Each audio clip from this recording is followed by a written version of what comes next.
오늘 저에게 주신 말씀은 마태복음 19장 13절에서 22절의 말씀입니다.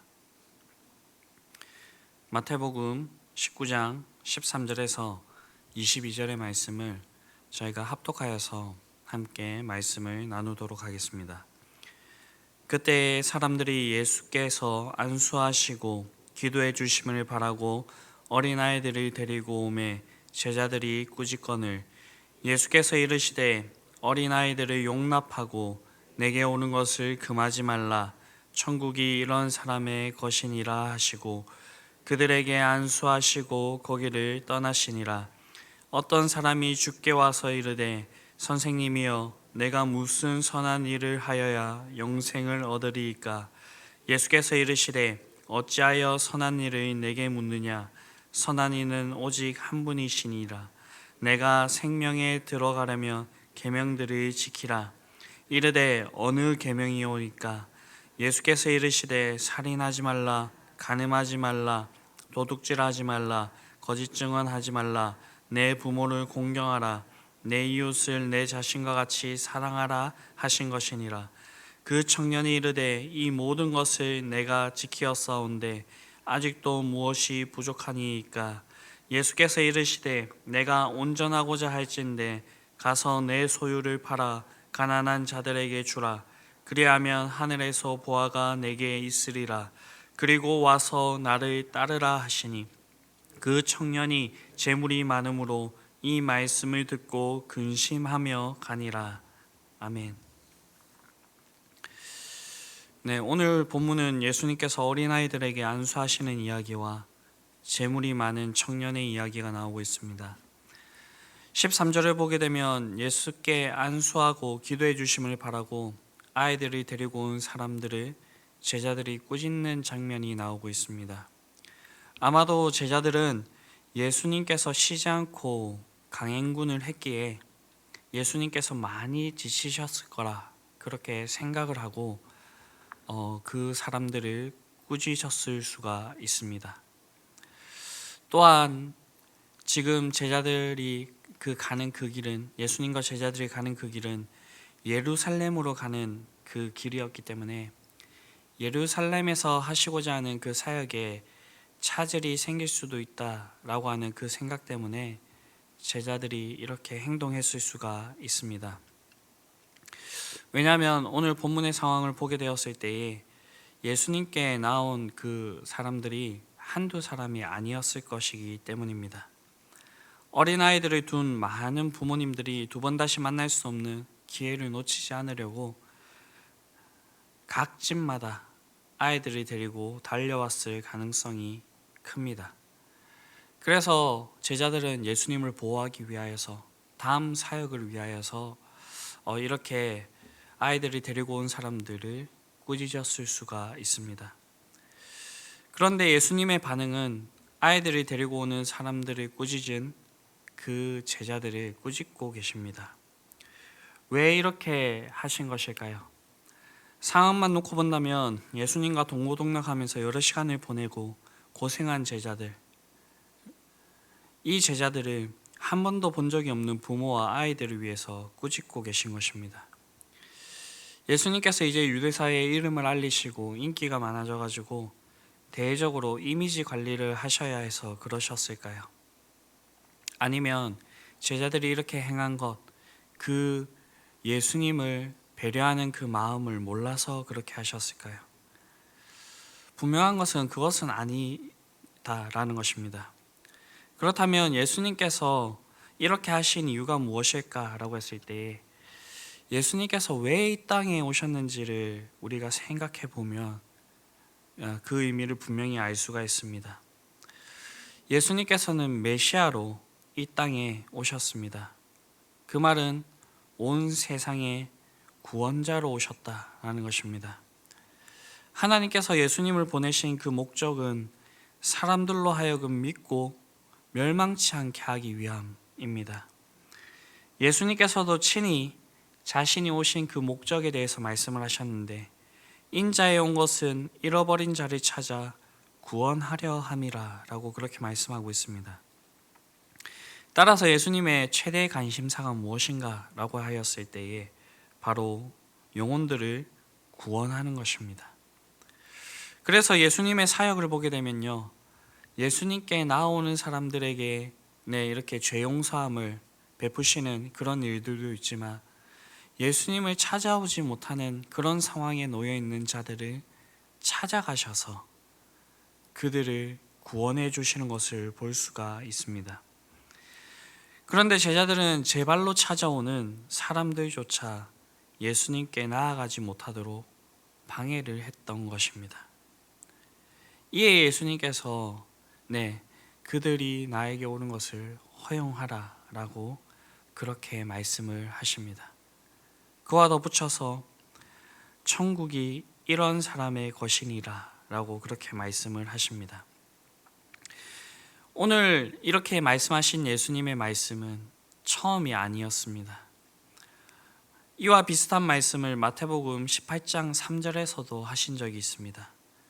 너희가 돌이켜 어린아이들과 같이 되지 아니하면 결단코 천국에 들어가지 못할 것이니라. 오늘 본문의 말씀과 마태복음 18장 3절에 나오고 있는 이 말씀의 그 공통점을 찾아본다고 한다면, 천국에 들어갈 자의 조건은 어린아이와 같이 되는 것이라 할 수가 있습니다. 우리가 살펴보고 있는 이 마태복음 19장은 먼저 이혼 문제로 바리새인들과 논쟁하신 것과 어린아이들에게 안수하신 것과 재물이 많은 부자 청년의 이야기가 나옵니다. 어떻게 보면 이 이야기들은 아무런 관련이 없어 보입니다. 왜 이렇게 이런 이야기들을 배열을 했을까라는 의문이 들기도 합니다. 그러나 이 이야기들을 잘 들어본다면 여기에 한 가지 공통적인 핵심이 있는데, 누가 천국에 갈 수 있느냐, 영생을 누가 얻을 수 있느냐, 누가 구원을 얻을 수 있느냐라는 그 문제입니다. 앞선 부분에서 말씀을 맡은 바리새인들은 그 말씀으로 예수님을 시험하고자 하였는데요, 예수님을 받아들이지 않는 그런 모습을 보여주는 것입니다. 그래서 예수님께서는 화 있을진저 외식하는 서기관들과 바리새인들이여, 너희는 천국 문을 사람들 앞에서 닫고 너희도 들어가지 않고 들어가려 하는 자들도 들어가지 못하게 하는도다 라고 그렇게 책망을 하였습니다. 이런 바리새인들과 이 유대인들에게 예수님께서는 너희가 천국에 들어가고자 한다, 영생을 얻고자 한다면 어린아이와 같아야 된다라고 말씀을 하고 계시는 것입니다. 그렇다면 천국에 들어갈 수 있는 조건으로 어린아이와 같이 된다는 것은 무슨 뜻일까요? 어떤 사람들은 이 말씀을 오해하여서 어린아이와 같이 된다라는 것은 천진난만하고 순결한 사람이 천국에 들어갈 수 있는 것이라고 그렇게 이야기를 합니다. 그러나 어린아이들이 어른들에 비해서 세상에 덜 오염되었을지는 몰라도 그 아이들도 죄로부터는 자유롭지 못합니다. 아이들도 나는 순간부터 죄인이라는 것입니다. 그렇게 우리는 예수님의 말씀이 순결을 강조하는 것이 아니라라는 것을 분명히 알 수가 있습니다. 그렇다면 예수님께서 말씀하시는 이 어린아이의 특징은 무엇일까요? 먼저는 부모에게 절대적인 의존을 한다라는 것입니다.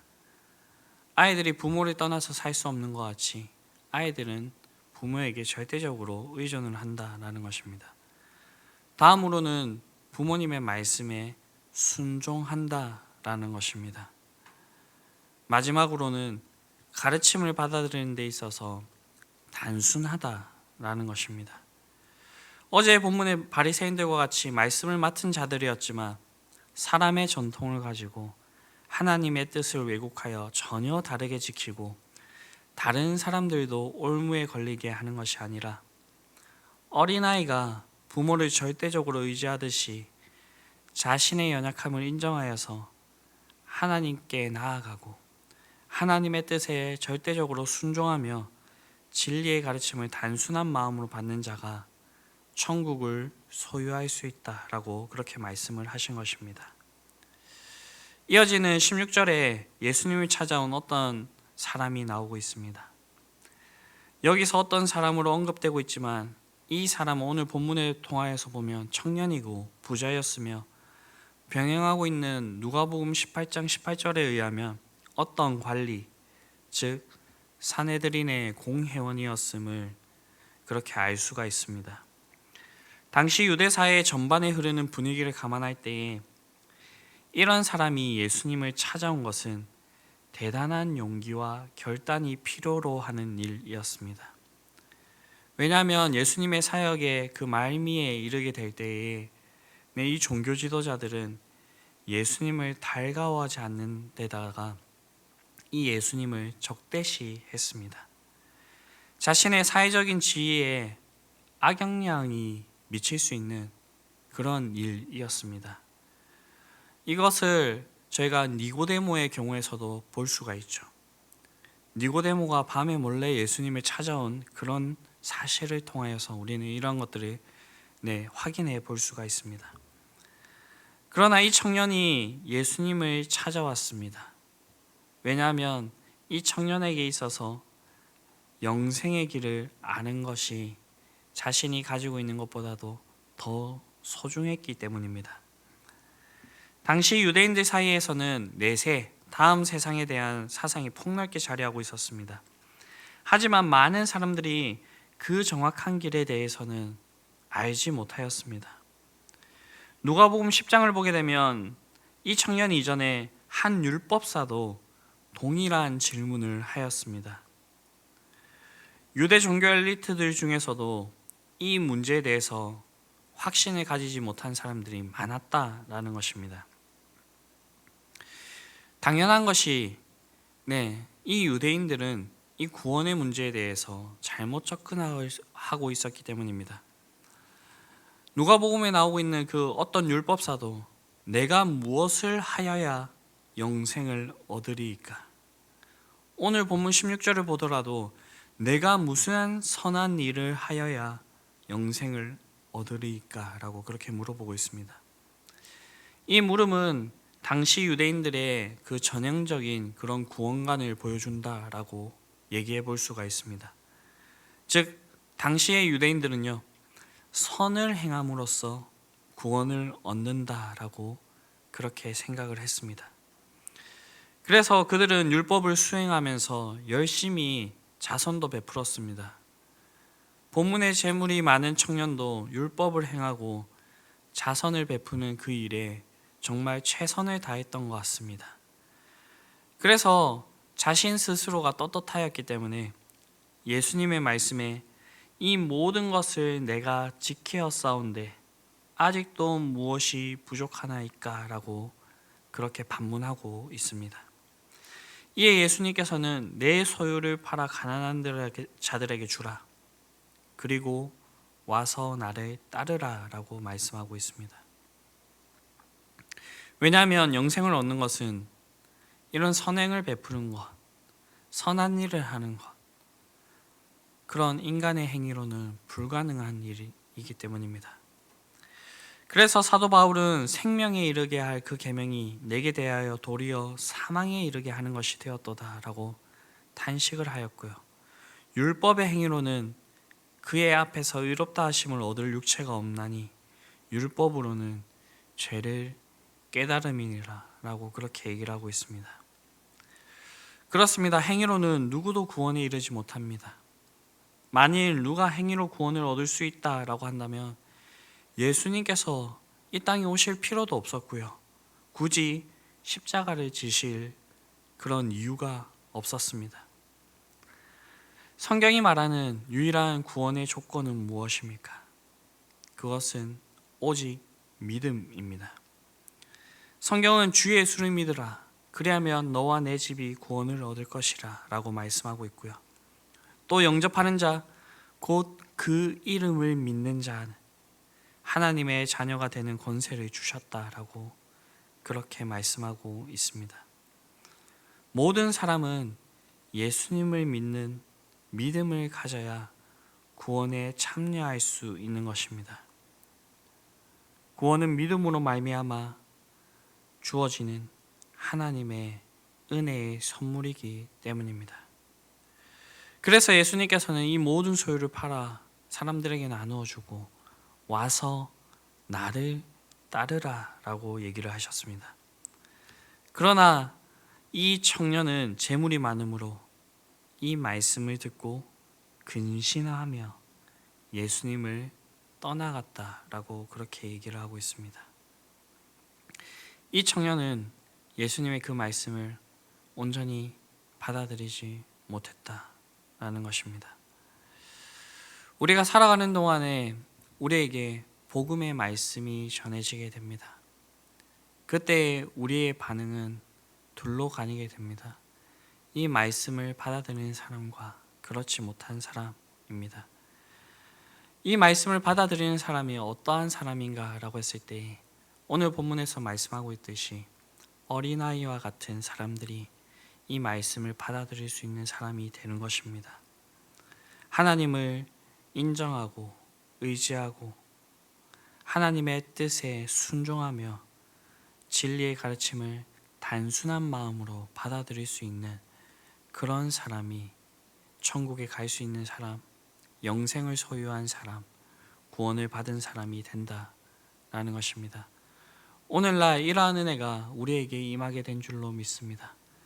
그렇다면 우리는 어떠한 모습으로 그렇게 살아가야 될까요?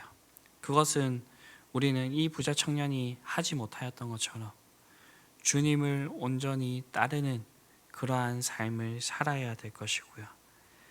제자들이 오늘 본문에서 범하였던 것 같이 예수님께 나오는 자들을 막는 그러한 삶을 살아가는 것이 아니라 예수님께 그 잃어버린 영혼들을 데려올 수 있는 사람들이 되어야 될 것이고요.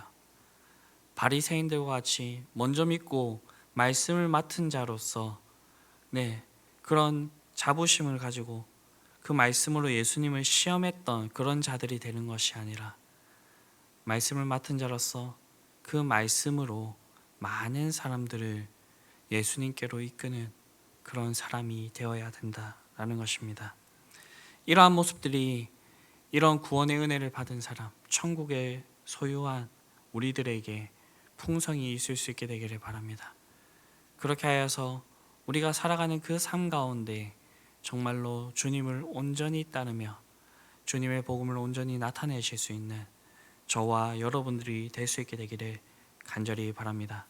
기도하시겠습니다. 사랑과 은혜가 풍성하신 아버지 하나님, 우리에게 은혜를 베푸셔서 그 복음 가운데 나타난 예수님을 온전히 믿을 수 있게 하여 주심에 감사를 드립니다.